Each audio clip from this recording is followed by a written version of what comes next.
Bien, he preparado algunas diapositivas para poder hacer más dinámica esta exposición. Voy a proyectarlas y me confirman, por favor, si pueden visualizarlas. Aún no, doctor. Ahora sí, está cargando. Sí, sí se puede observar.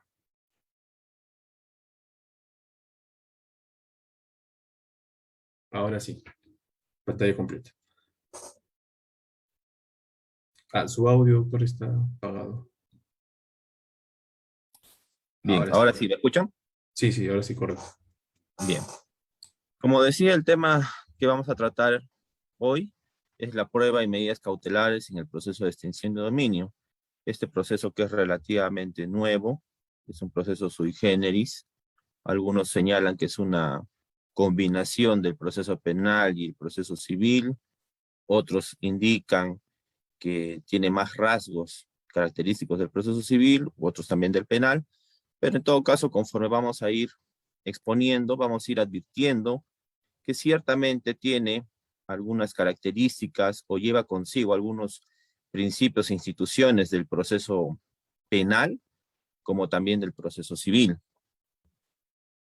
con mayor énfasis en cuanto a lo que es la prueba y las medidas cautelares. Pero antes de esto, quiero señalar algunas nociones previas en torno al proceso de extinción de dominio, que debe quedar muy en claro para todo operador jurídico, abogado, fiscal, juez, estudiante de derecho incluso, ¿no? Colegas, que es la autonomía del proceso de extinción de dominio. Debemos tener en claro, colegas, que el proceso de extinción de dominio es eminentemente autónomo. Esto quiere decir que es independiente al proceso penal, al proceso civil, laboral u otro, por lo que no se encuentra supeditado el proceso de extinción de dominio a lo que se pueda resolver en un proceso penal, civil, entre otros.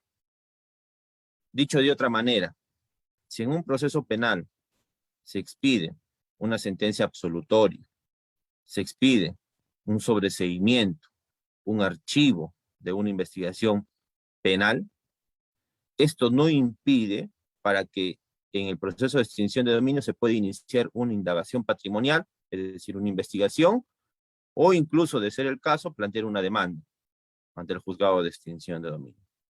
¿Por qué? Porque, como dijimos, es eminentemente autónomo e independiente.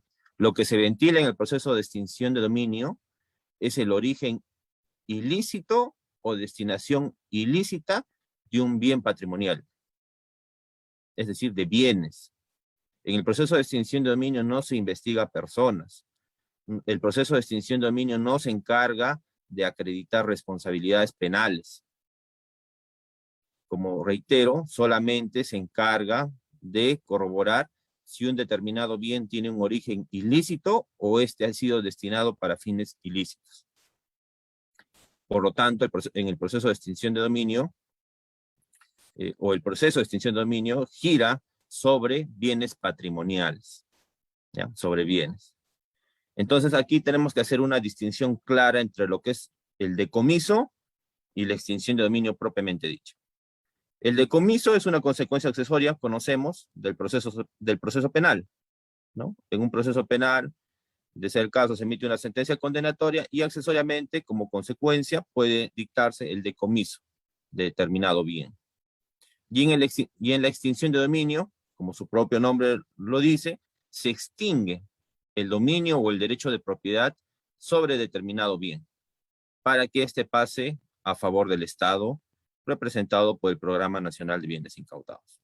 Se extingue la titularidad o se extingue el dominio de un bien. Entonces debemos tener bien en claro esto, colegas, que una cosa es el decomiso y otra cosa es la extinción de dominio. La extinción de dominio es independiente, autónomo de cualquier otro proceso, penal, civil, laboral u otro. ¿Ya? Ahora, en lo que es la prueba en el proceso de extinción de dominio, hay una institución que va estrechamente ligada a esta institución de la prueba, que es la carga de la prueba, porque la carga de la prueba también es distinta a la carga de la prueba en materia penal. Sabemos muy bien que la carga de la prueba en un proceso penal recae en el Ministerio Público, en la Fiscalía. El fiscal es quien tiene que probar la responsabilidad de una persona, desvirtuar su presunción de inocencia, aportando los medios probatorios respectivos para que en un juicio oral, público, contradictorio, se pueda finalmente emitir una sentencia condenatoria de ser el caso. Pero en materia de extinción de dominio es distinta. Es distinto. La carga de la prueba es dinámica, como vamos a ver más adelante. Y la prueba, como institución, tiene algunas características muy similares a las del proceso penal, como también a las del proceso civil. En primer orden, la prueba en el proceso de extinción de dominio. Pero antes de esto, como ya ustedes sabrán, el proceso de extinción de dominio se rige por una normativa especial, que es el Decreto Legislativo 1373 y su reglamento, Decreto Supremo 007-2019 proceso de extinción de dominio que entró en vigencia en el año 2019, con la publicación de su reglamento. Es decir, el decreto legislativo 1373 se expidió un año antes y estaba supeditada a entrar en vigencia cuando se emita su reglamento, que fue expedido o publicado en el año 2019. En el año 2019, por tanto, entra en vigencia el proceso de extinción de dominio, este proceso nuevo. Hay un proceso que guardaba similitud con este proceso de extinción de dominio, que era el proceso de pérdida de dominio, que estaba regulado por el decreto legislativo 1104. Hay algunas personas, colegas, que señalan al proceso de extinción de dominio como proceso de pérdida de dominio. Eso no es correcto. ¿Ya? El proceso ahora es de extinción de dominio, porque el decreto legislativo 1104, como reitero, que regulaba el proceso de pérdida de dominio, ya fue derogado con la entrada en vigencia de este decreto legislativo 1373 y su reglamento. Por tanto, lo correcto es llamar proceso de extinción de dominio, más no proceso de pérdida de dominio. ¿Ya, colegas? Entonces, en el proceso de extinción de dominio, se pueden aportar los medios probatorios que consideren conveniente las partes. Esto es como primera pauta que debemos tener en cuenta. ¿Esto qué quiere decir?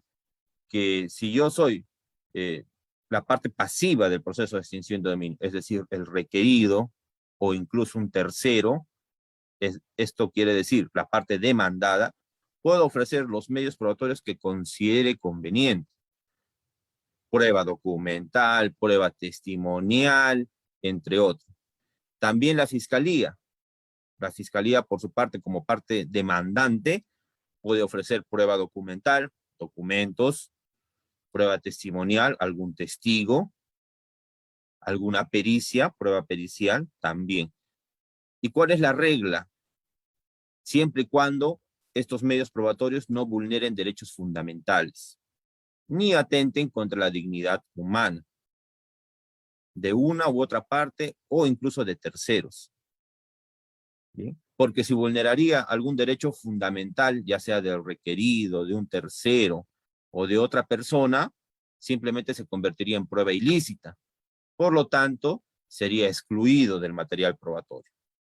El juez, al momento de hacer el filtro de admisión o rechazo de medios probatorios en la audiencia respectiva, obviamente rechazará aquellos medios probatorios que vulneren derechos fundamentales o atenten la dignidad de las personas. ¿Ya? Pero si se ofrece algún medio probatorio que considera conveniente alguna de las partes, que no atenta contra estas circunstancias que les señalo, podrán ser admitidos. Se presenta un documento, por ejemplo, en copia simple, podrá ser admitido, de ser el caso, siempre y cuando guarde relación directa con lo que es materia de controversia, que en lo general gira, como les digo, en cuanto al origen ilícito o destinación ilícita de un bien.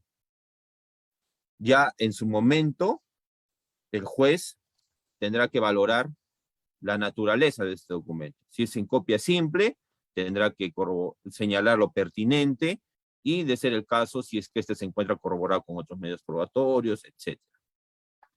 Bien, algún testigo tendrá que acudir al juicio, al plenario, ser sometido a preguntas por parte de la parte que lo ofrece, ya sea fiscalía o parte requerida, y a su vez al contrainterrogatorio. Bien, esto como punto de partida, colegas.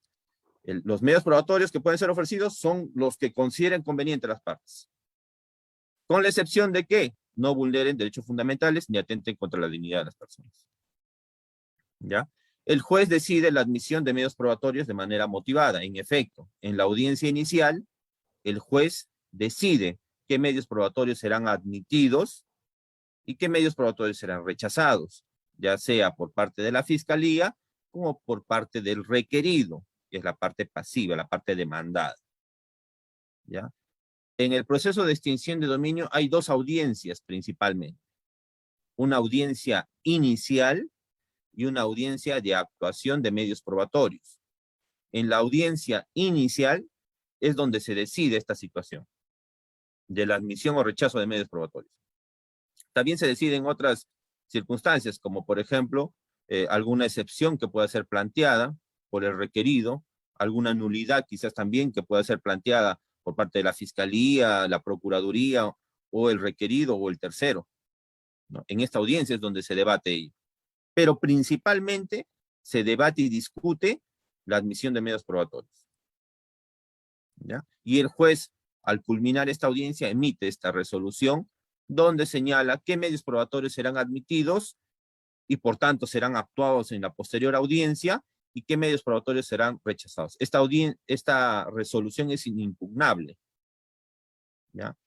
Por tanto, el juez juega también un papel muy importante en el proceso de extinción de dominio. Y será quien de manera motivada, con los argumentos respectivos, decidirá sobre la admisión de los medios probatorios que han ofrecido las partes. ¿Ya? La prueba es valorada en conjunto, colegas, y de acuerdo a las reglas de la crítica razonada. Como en materia penal, la prueba siempre, en primer orden, es valorada de manera individual y a su vez en conjunto, teniendo en cuenta las reglas de la crítica razonada, lo que implica las reglas de la lógica, de la ciencia, de las máximas de la experiencia, ¿no? Entonces, de manera muy similar en el proceso de extinción de dominio, también se regula ello, que la prueba debe ser valorada en su conjunto y de acuerdo con las reglas de la crítica razonada. También el decreto legislativo 1373 y su reglamento regula estos tipos de prueba y su actuación en el proceso de extinción de dominio. La prueba testimonial, que de manera muy similar al proceso penal, a las reglas establecidas en el Código Procesal Penal, se rige en el proceso. Los testigos también tienen excepciones a declarar. ¿Quién podrá interrogar primero? Se regula que la parte que ofrece a un testigo tendrá que iniciar el interrogatorio. Y continuar la parte quien no lo ofreció, quien a su vez desarrollará el contrainterrogatorio. La prueba documental, dijimos, colegas, que en el proceso de extinción de dominio se puede ofrecer los medios probatorios que uno considere pertinentes. Entonces, la prueba documental también se valorará de manera conjunta con los otros medios probatorios, testimoniales, etcétera, siempre y cuando hayan sido admitidos determinados documentos, ¿no? Y que no atenten contra los derechos fundamentales o la dignidad de las personas. La prueba pericial, de igual manera, se ofrece el informe pericial y el perito acudirá a juicio a la audiencia de actuación de medios probatorios, donde oralizará su pericia. Las partes podrán formular las preguntas que consideren pertinentes y el perito está obligado en señalar o responder las preguntas u observaciones que pueda realizar las partes o incluso el juez alguna pregunta aclaratoria con relación a la pericia. También existe la figura de la prueba anticipada, que lleva consigo similares reglas a las establecidas en el Código Procesal Penal, Y también se regula la prueba trasladada, que básicamente conlleva ciertos requisitos, como por ejemplo, haber sido válidamente practicada, el ofrecimiento y contradicción se efectúen con respeto a las formalidades de ley, que deben ser siempre ofrecidas en copias certificadas, y en caso de prueba testimonial, ratificada en el proceso de extinción de dominio. Esto como regla general. La institución ya de la prueba trasladada implica un desarrollo amplio, ¿no? Colegas, algunos conocerán que la prueba trasladada implica, valga su redundancia, trasladar de un proceso fuente, por ejemplo, de un proceso penal que ha concluido ya con una sentencia, con calidad de cosa juzgada, yo traslado al proceso de extinción de dominio un documento, por ejemplo, un acta de intervención policial que ha sido actuada en el proceso penal. O incluso puedo trasladar la sentencia, digamos una sentencia condenatoria. La traslado, es decir, la ofrezco y por tanto se incorpora al proceso de extinción de dominio. Eso es la prueba trasladada. Traer una prueba que ya ha sido actuada en un proceso penal, civil u otro, el ejemplo que les ponía, un proceso penal, un documento y un proceso fuente, lo incorporo a este proceso, que es el proceso de extinción de dominio. Pero para hacer esta incorporación, este traslado, se tiene que tener en cuenta ciertos requisitos.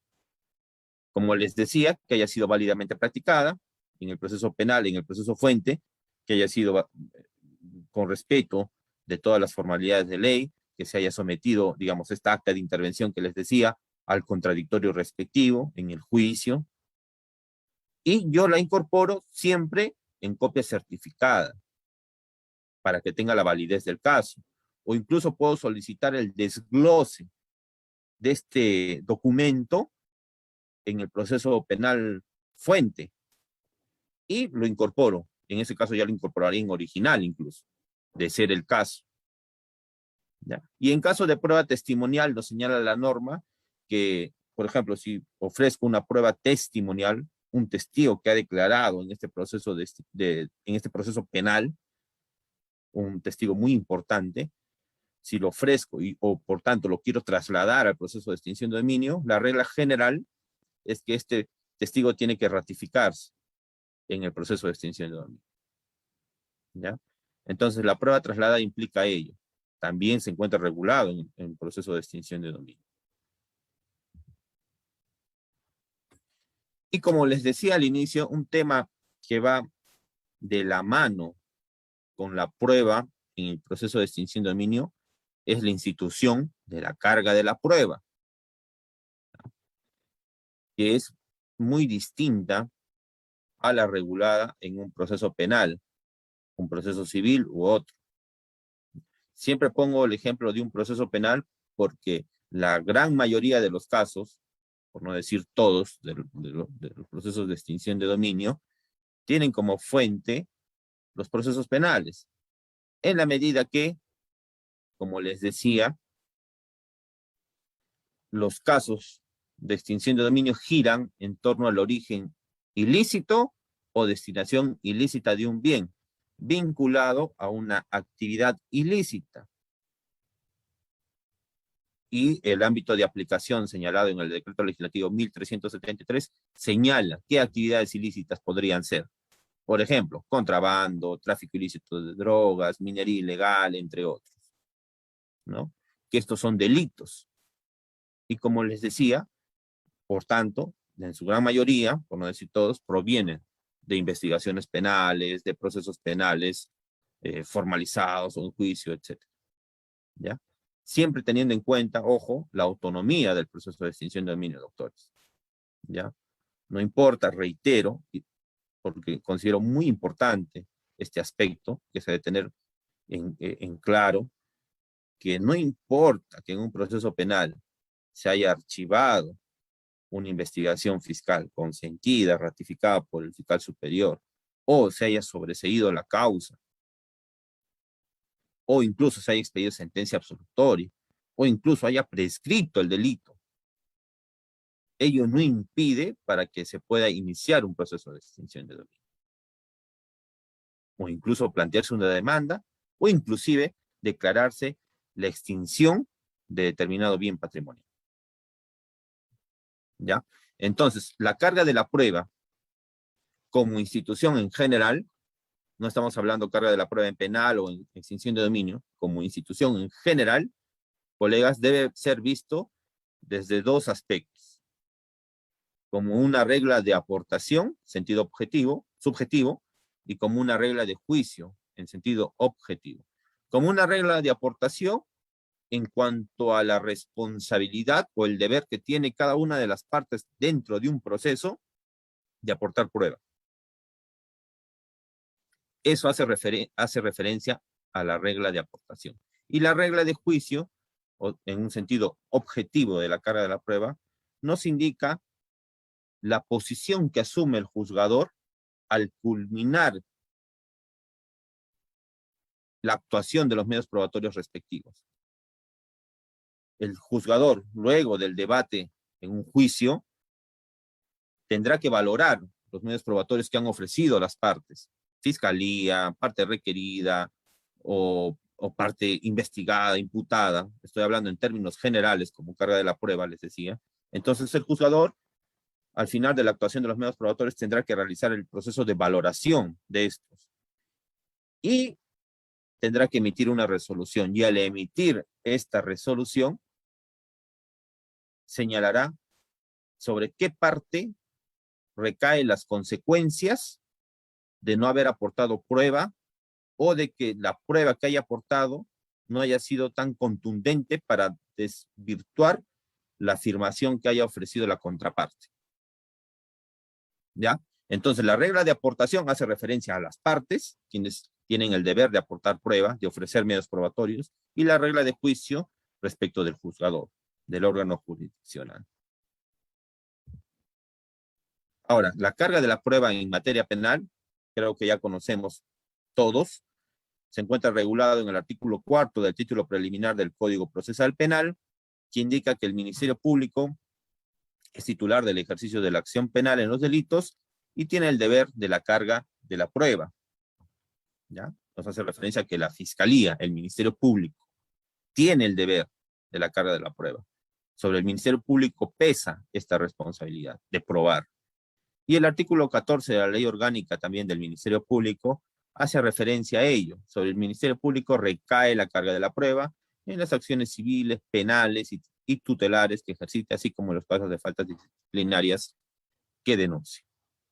Bien, entonces en materia penal, siempre la carga de la prueba recae sobre el Ministerio Público. Sobre el procesado, investigado, imputado, acusado, sobre él no recae ninguna carga de la prueba. ¿Por qué? Porque al acusado, investigado, imputado, se encuentra protegido del principio y derecho, a su vez, de presunción de inocencia. Por tanto, el Ministerio Público es quien deberá probar que esta persona es responsable de un delito y, por tanto, desbaratar o desvirtuar o desvanecer este derecho que le asiste, que es la presunción de inocencia. Bien. El acusado, el investigado en un proceso penal, si desea, aportará prueba. Si no lo desea, no lo aportará. Simplemente podrá esbozar los argumentos que considere pertinentes, cuestiones de tipicidad, de ser el caso, alguna causa de justificación podría plantear, de ser el caso, pero no necesariamente tendrá que ofrecer prueba. Si lo considera conveniente, podrá hacerlo. Sin embargo, el Ministerio Público se encuentra obligado a ofrecer prueba para justamente desvanecer este derecho que le asiste a la presunción de inocencia. Ahora, en el proceso de extinción de dominio les decía que es distinto. En el proceso de extinción de dominio, en la medida que no se encuentra o no se ventila la responsabilidad de una persona, sino se encarga de acreditar o corroborar el origen lícito o destinación ilícita de un bien patrimonial, La carga de la prueba es dinámica. Implica que es mixta. Hay una redistribución de la carga. A una parte, es decir, a la fiscalía, le corresponderá aportar los medios probatorios respectivos sobre estos aspectos que le digo, siempre, origen ilícito o destinación ilícita de un bien. Y al requerido, la parte pasiva, le corresponderá también aportar prueba. Pero, ¿para qué? Para acreditar que el bien de su propiedad tiene un origen lícito, es decir, procedencia lícita, o no ha sido destinado para fines contrarios al ordenamiento jurídico, para fines ilícitos. Ambos tienen que aportar prueba. Sobre ambos recae este deber de aportación de prueba. Y así lo señala el artículo 2 del Decreto Legislativo 1373. 2.9 indica carga de la prueba. Para la admisión a trámite de la demanda de extinción de dominio, corresponde al fiscal ofrecer las pruebas o indicios concurrentes y razonables del origen o destino ilícito del bien. Admitida a trámite la demanda, corresponde al requerido demostrar el origen o destino lícito del mismo. ¿Bien? Reitero, a la fiscalía le corresponderá ofrecer las pruebas o incluso señalar los indicios concurrentes y razonables del origen o destino ilícito de un bien. Esto al plantear la demanda ante el juez. En un proceso de extinción de dominio no hay acusación, por ejemplo, ¿no? Como en penal. Hay una acusación donde se pide una pena, reparación civil, etc. En cambio, en el proceso de extinción de dominio no existe eso. Existe la demanda que se plantea ante el juez de extinción de dominio. Y en esa demanda, ¿qué se solicita? La extinción de dominio de un bien para que éste pase a favor del Estado representado por el PRONAVE.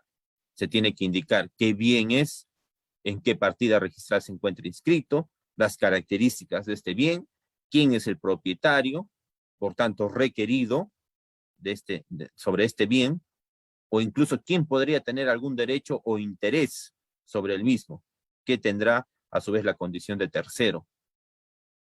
Es lo que se señala básicamente en una demanda.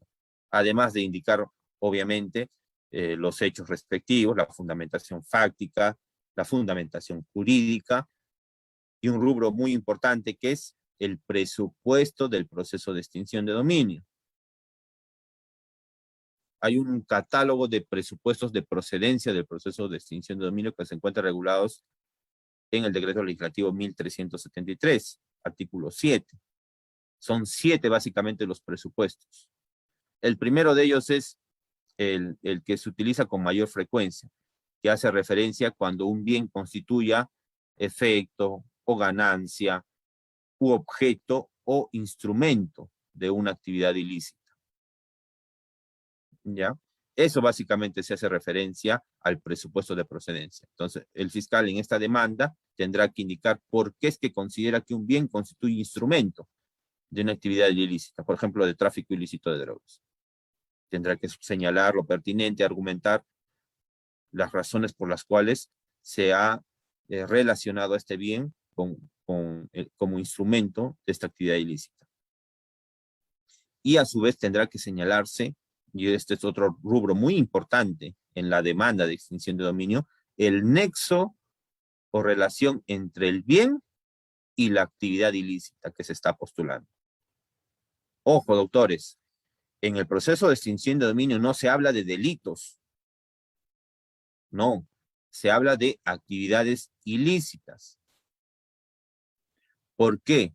Porque en la exposición de motivos del Decreto Legislativo 1373 se hace referencia a que un bien puede estar vinculado a una actividad ilícita, como le señalaba, de contrabando, tráfico ilícito de drogas, entre otros, o incluso ilícitos de orden administrativo, de ser el caso.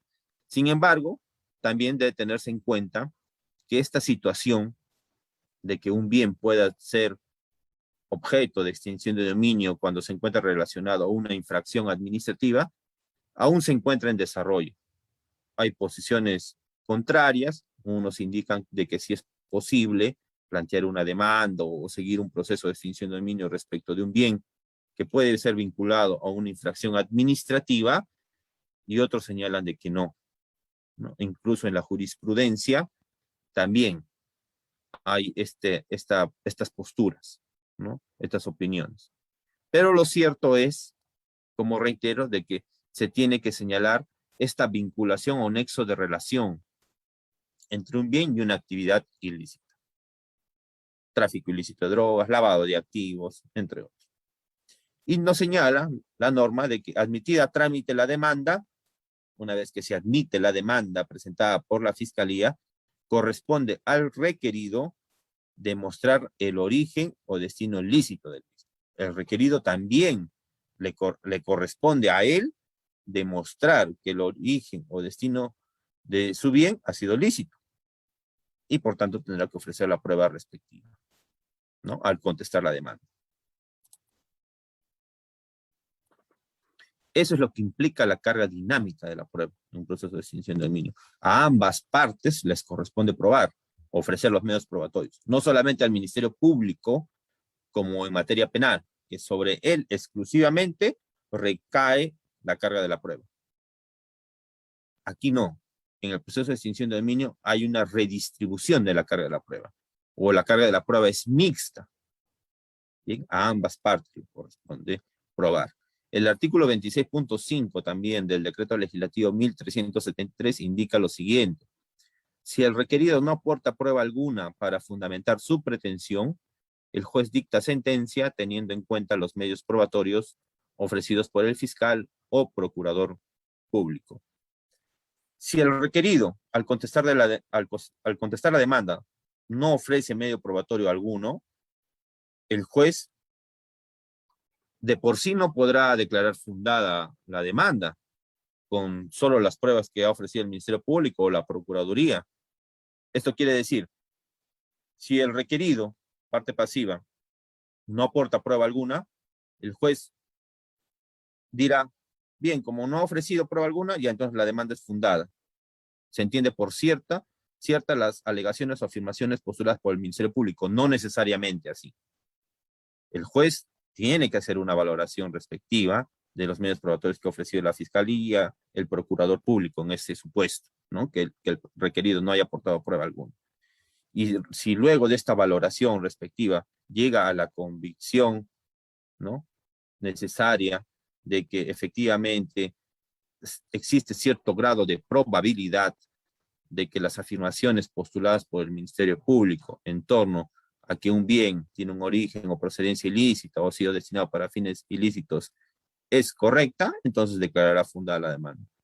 Si no es así, declarará incluso infundada la demanda o desestimará la misma, de ser el caso. Aunque en la doctrina también se señala, cuando se aborda esta institución de la carga dinámica de la prueba, que como al requerido tiene la autorresponsabilidad también de probar, de ofrecer prueba, si es que no lo hace, de esta situación podría extraerse un indicio negativo respecto al requerido. Eso es lo que se indica en la doctrina. Pero en el artículo 26.5 que acabamos de indicar, que si el requerido no aporta prueba alguna para fundamentar su pretensión, el juez dicta sentencia teniendo en cuenta los medios probatorios ofrecidos por el fiscal o procurador público. Teniendo en cuenta, ¿qué implica? Realizando la valoración respectiva, porque no hay más prueba. La prueba que existe en el proceso de extinción de dominio solo es la que ha sido ofrecida por el fiscal o procurador público, como nos indica este dispositivo legal, en el supuesto de que el requerido no haya aportado prueba alguna, ¿no? Entonces, tendrá que realizar la valoración de este material probatorio. En el caso, reitero, que el requerido no haya aportado prueba alguna. Si el requerido aporta, bien, se valora ambas posiciones, ¿no?, respaldadas por los medios probatorios respectivos, ¿no? El profesor argentino Jorge Peirano, ya en el 2008, sobre esta institución de la carga dinámica de la prueba, indicaba lo siguiente: recae en aquel sujeto procesal que esté en mejores condiciones técnicas, profesionales o fácticas de aportar la prueba pertinente para demostrar su afirmación sin consideración de su posición de demandante o demandado. La carga dinámica de la prueba implica ello, ¿no? Quien esté en mejores condiciones tiene pues que aportar la prueba respectiva. Si el Ministerio Público postula que, por ejemplo, que un bien que ha sido adquirido por una persona en el año 2015 tiene procedencia ilícita, esto es, tiene origen ilícito y por tanto sería objeto, digamos, de la actividad ilícita de lavado de activos en su forma de actos de conversión y lo vincula con una actividad ilícita de tráfico ilícito de drogas, digamos, en otras palabras, que la casa sería producto de las ganancias de esta actividad ilícita de tráfico ilícito de drogas. Entonces, ¿qué tendrá que hacer el requerido? El requerido tendrá que ofrecer prueba respectiva para demostrar que su casa tiene origen lícito, que ha sido comprado, por ejemplo, con un préstamo que ha adquirido un año antes, el 2014. ¿Y qué tendrá que ofrecer en ese caso? Ofrecer el cronograma de pagos, por ejemplo, de una entidad bancaria, el voucher, donde se demuestre que ha retirado días antes a la suscripción de la escritura pública el monto respectivo por el cual le costó o por el cual fue el precio pactado para la adquisición de esta casa, o si es que quizás viene de su fuente de trabajo, tendrá que acreditar con, digamos, si tiene un negocio, con las boletas respectivas, con el balance general respectivo de su negocio, con las declaraciones juradas de impuestos ante la SUNAT, quizás alguna prueba testimonial, entre otros. Y en ese supuesto, ¿quién se encuentra en mejores condiciones de probar o demostrar que esa casa tiene un origen lícito? ¿No es el requerido? ¿No es el requerido quien se encuentra en mejores condiciones? En este caso, fácticas o técnicas, de ser el caso. Si a una persona le están prácticamente atribuyendo de que la casa o un vehículo, por ejemplo, tiene un origen ilícito, esa persona se encuentra en mejores condiciones incluso que la fiscalía de demostrar que el bien de su propiedad tiene un origen o procedencia lícita. Y para ello tendrá que ofrecer la prueba respectiva, como les indico, ¿no? Entonces, la carga dinámica de la prueba hace referencia a ello, que quien se encuentre en mejores condiciones técnicas, profesionales o fácticas tendrá que aportar la prueba pertinente al respecto. ¿Para qué? Para corroborar su afirmación, porque obviamente el requerido tendrá que contradecir la demanda que postula el Ministerio Público, salvo que la consiente y se allane a ello, ¿no? Pero por lo general contradicen, ¿no? Los requeridos contradicen, indican que tienen procedencia ilícita o que el bien de su propiedad no ha sido destinado para fines ilícitos, y si es así, entonces tendrá que ofrecerse la prueba respectiva, ¿no? Para rebatir la posición de la fiscalía. Y esto no implica una inversión de la carga de la prueba, que es otra institución. La inversión de la carga de la prueba implicaría, en ese supuesto, de que simplemente la fiscalía señala de que esta casa tiene un origen ilícito, ya que provendría de actividades ilícitas, como por ejemplo el tráfico ilícito de drogas, y no aporta prueba alguna. No aporta ninguna prueba. Y el requerido tendría que demostrar que el bien de su propiedad proviene de actividades lícitas, etcétera. Eso implicaría una inversión de la carga de la prueba, que la fiscalía no aporte prueba alguna. Pero como hemos hecho referencia anteriormente, el propio decreto legislativo 1373 señala que a la fiscalía le corresponde, ¿qué cosa? Aportar prueba o señalar los indicios concurrentes y razonables. La fiscalía tampoco se encuentra exenta de aportar prueba, no. La fiscalía tiene que aportar prueba o tiene que señalar los indicios concurrentes y razonables sobre, digamos, este ejemplo que les ponía, que determinada casa o vehículo tiene un origen ilícito.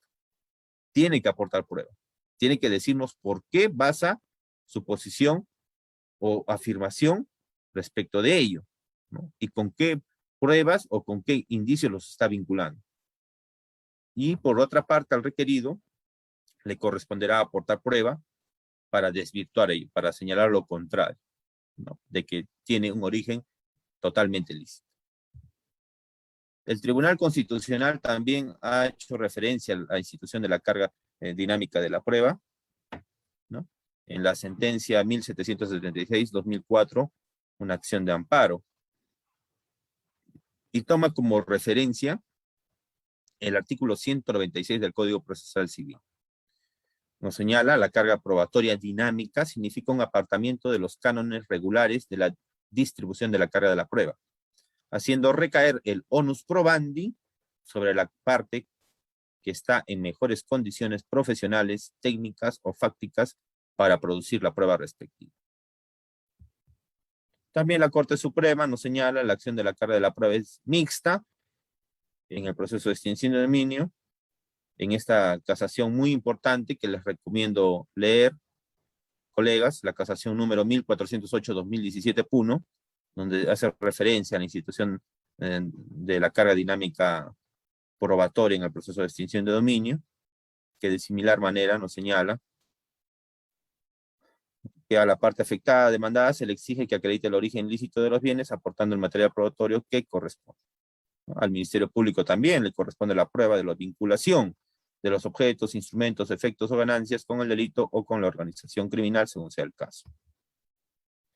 La Corte Constitucional de Colombia, también en la sentencia C-740-3 del 28 de agosto del 2003, ha indicado la teoría de la carga dinámica de la prueba, de acuerdo con la cual quien está en mejores condiciones de probar un hecho es quien debe aportar la prueba al proceso.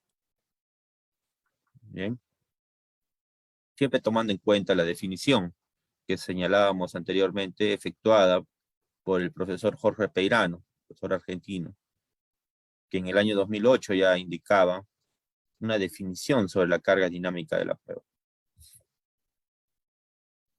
Y ahora, este tema de la carga dinámica de la prueba, con lo que es la prueba en el proceso de extinción de dominio, guarda a su vez estrecha relación con el estándar de prueba o el nivel de prueba que se tiene que alcanzar para definir la situación jurídica patrimonial de un bien dentro del proceso de extinción de dominio.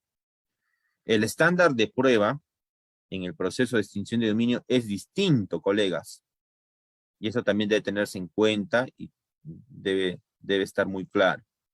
Es distinto el nivel de prueba en el proceso de extinción de dominio a lo que se señala o se establece en un proceso penal, por ejemplo.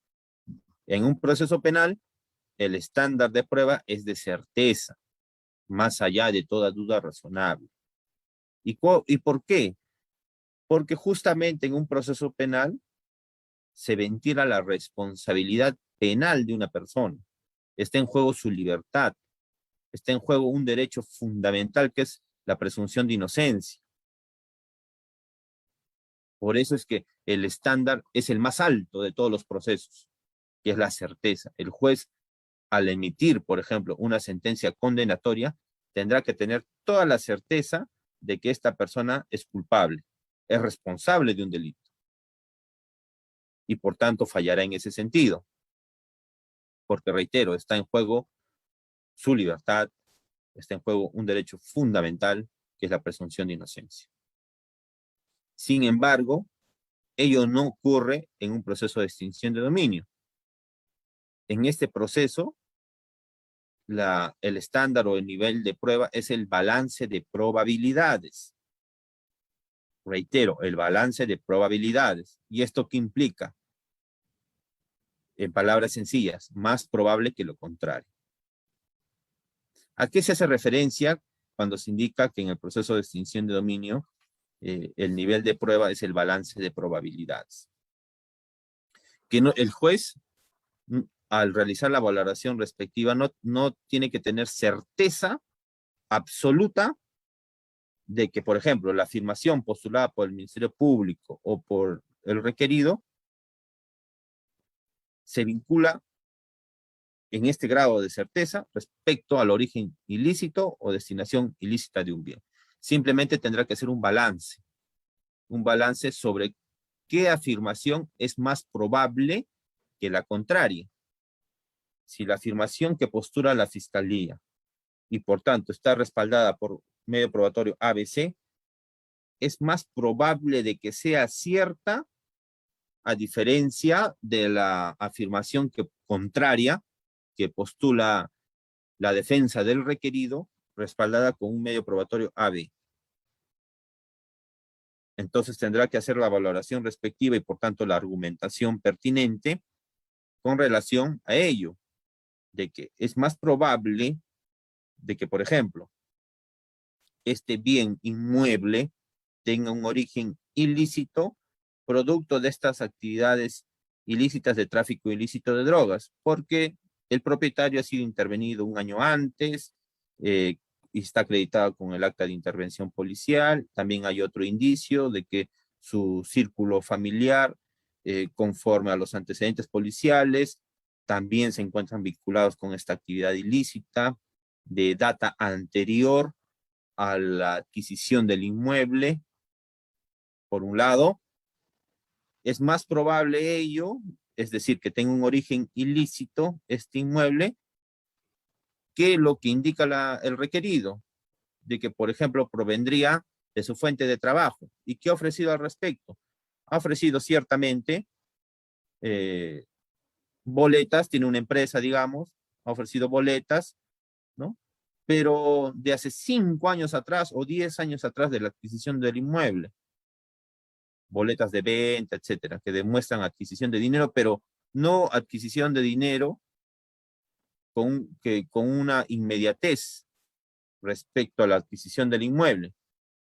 Por ejemplo, si yo adquirí un inmueble en el año 2015, como les ponía en el ejemplo, entonces tendría que acreditar pues que disponía de solvencia económica en ese año o momentos previos a la adquisición del inmueble, producto, por ejemplo, de la fuente de trabajo, de un mutuo, un préstamo de una entidad bancaria, entre otros supuestos. Pero si presento que yo compré esta casa con un préstamo, digamos, sí, del banco, pero este préstamo ha sido hace 10 años antes, ¿será probable de que sea cierta esta afirmación que realizo? ¿O será menos probable a comparación de la afirmación que realiza la Fiscalía, de que días antes a la adquisición de este inmueble, el propietario ha sido intervenido por tráfico ilícito de drogas, hay actas de intervención, su círculo familiar también está vinculado con esta actividad ilícita de data anterior, 1 año, 2 años antes a la adquisición de este inmueble? Sin embargo, el requerido, reitero, nos presenta un préstamo, pero de 10 años antes. No existe inmediatez, no hay una relación de causalidad inmediata, ¿no? Entonces, realizando esa valoración respectiva, el juez dirá, por ejemplo, dependiendo del caso en concreto también, de que es más probable de que este origen sea ilícito del inmueble, producto de actividades ilícitas, más probable que lo indicado por la otra parte, por el requerido, que provenga de un préstamo. Y si es más probable la afirmación de la Fiscalía, declarará pues fundada la demanda, ¿no? Eso implica el balance de probabilidades. Un balance de la evidencia o de la prueba que se aporte en el proceso, ¿ya? Entonces, debemos tener en cuenta esto, colegas, que el estándar de prueba es distinto a lo que se indica o se ventila en un proceso penal. Certeza en materia penal, balance de probabilidades en el proceso de extinción de dominio. Y la razón fundamental, ¿por qué? Porque en materia penal se ventila la responsabilidad de las personas y en materia de extinción de dominio gira en torno a bienes patrimoniales, más no responsabilidades de personas.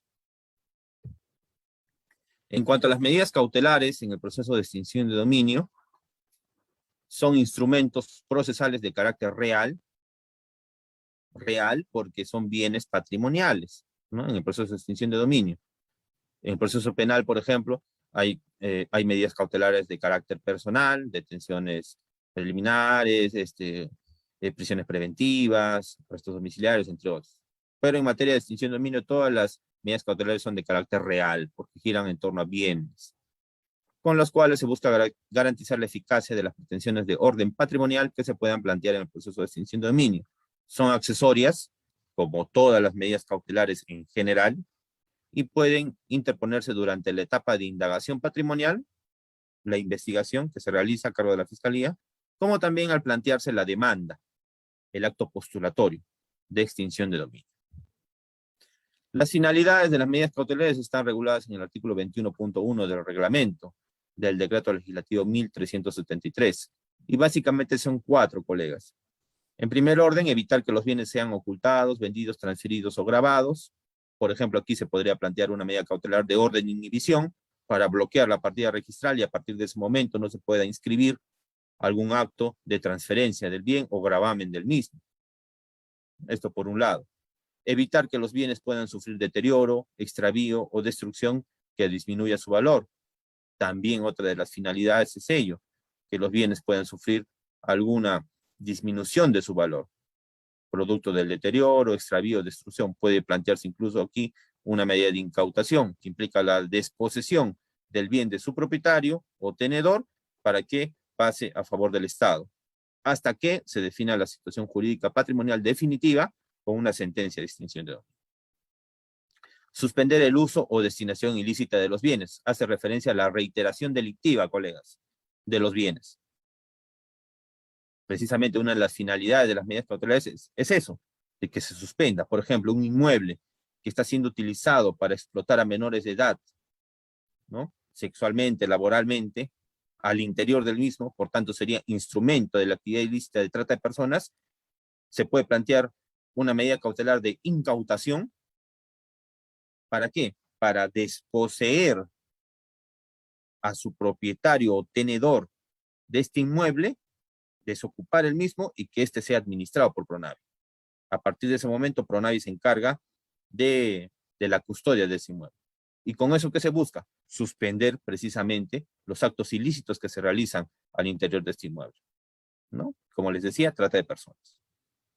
Es una finalidad también muy importante, la reiteración, evitar justamente o suspender la reiteración delictiva. Y otra de las finalidades que prácticamente engloba a las que he indicado es asegurar la ejecución de la sentencia de extinción de dominio. Con una medida cautelar se asegura que este bien no vaya a ser vendido, transferido, no vaya a ser destruido, ocultado, deteriorado, no pueda ser utilizado nuevamente para actividades ilícitas. Y por tanto, se asegura que este bien finalmente sea objeto de una decisión por parte del juez con una sentencia que, por un lado, puede extinguir su dominio, como por otro lado no. Y en el supuesto que se extinga su dominio, este pasará a favor del Estado, como les indicaba, ¿no? Se encarga de preservar el bien, de asegurar para finalmente ejecutar una sentencia de extinción de dominio. Los presupuestos, al igual que las medidas cautelares en materia penal, en primer orden la verosimilitud de los hechos, otros le llaman la verosimilitud del derecho, como bonis juris, ¿no? Básicamente que los hechos expuestos por la Fiscalía en la solicitud cautelar se encuentran respaldados con elementos de convicción. Por otro lado, el peligro en la demora, el carácter de urgente de la medida cautelar pertinente que se plantee, la urgencia, siempre también corroborarla, y la proporcionalidad de la medida, realizando el test de proporcionalidad respectivo, idoneidad o adecuación, necesidad, proporcionalidad en sentido estricto, que ustedes lo conocen muy bien, colegas. Los tipos de medidas cautelares, de acuerdo al decreto legislativo 1373 y su reglamento, que regula, reitero, el proceso de extinción de dominio, básicamente son las siguientes. La orden de inhibición, que les indicaba, que tiene como finalidad principal evitar que un bien sea transferido, grabado, vendido, entre otros, ¿no? Con la inscripción respectiva en registros públicos en la partida de determinado bien. Un vehículo, una casa, por ejemplo. Intervención en administración, en caso de personas jurídicas. La anotación también de la demanda es otra medida cautelar que puede plantearse. La inmovilización también es muy importante. La incautación, como les decía, por ejemplo, sobre un bien inmueble, que está siendo destinado para fines ilícitos, lo que implica la disposesión de un vehículo también de ser el caso, u otro bien que por su naturaleza pueda ser incautado, ¿no? Dinero también de ser el caso. Por ejemplo, en la práctica hemos planteado varias medidas cautelares respecto a dinero que constituiría objeto de la actividad ilícita de lavado de activos en la modalidad de ingreso o salida del país, sin haberlos declarado. Conocemos, colegas, de que, por ejemplo, en Tacna, en la frontera, antes de la pandemia, ¿no? Cuando había tráfico normal de ingreso y salida del país de personas, cuando una persona que, por ejemplo, deseaba salir del país e ir a Chile o viceversa, ingresar al país desde Chile, llevando consigo cantidades superiores de dinero mayores a $10,000 americanos o su equivalente en otra moneda, tenía que hacer la declaración respectiva. Y hasta ahora sigue vigente esta obligación legal de que una persona, reitero, de que lleva consigo más de $10,000 americanos o su equivalente en otra moneda, tiene que realizar la declaración respectiva ante la autoridad aduanera ahí en el control migratorio, ¿no? En migraciones. Hay un ambiente especial donde se realizan las declaraciones de dinero. Si es que no realiza ello, entonces se retiene el dinero y constituiría una infracción administrativa.